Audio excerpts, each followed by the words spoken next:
ग्राहक पंचायत महाराष्ट्रतर्फे रथसप्तमी निमित्त कोल्हापूर बस स्थानक येथे प्रवासी दिन साजरा। ग्राहक पंचायत महाराष्ट्र कोल्हापूर जिल्ह्यातर्फे शुक्रवार दिनांक 16 फेब्रुवारी 2024 रोजी रथसप्तमी प्रवासी दिनानिमित्त कोल्हापूर बस स्थानकावर एसटीचे पदाधिकारी, वाहक, चालक यांनी प्रवास ग्राहकांना केलेल्या सहकार्याबद्दल कोल्हापूरचे आगार नियंत्रक माननीय अनिल मेहतर साहेब, जनसंपर्क अधिकारी मुंबई माननीय अभिजित भोसले, स्थानक प्रमुख माननीय महेश विभूते यांचा मान सन्मान करून त्यांनी वर्षभर केलेल्या कार्याचा गुलाब पुष्प देऊन गौरव करण्यात आला। तसेच प्रवासी ग्राहकांचे तिळगुळ व गुलाब पुष्प देऊन शुभेच्छा देण्यात आल्या। यावेळी ग्राहक पंचायत महाराष्ट्राचे दिनदर्शिका प्रकाशन मान्यवरांच्या हस्ते करण्यात आलं।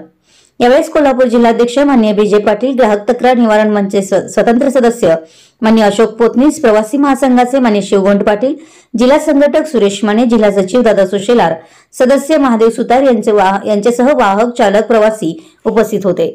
विशाल क्रांती वृत्तसेवा कोल्हापूर।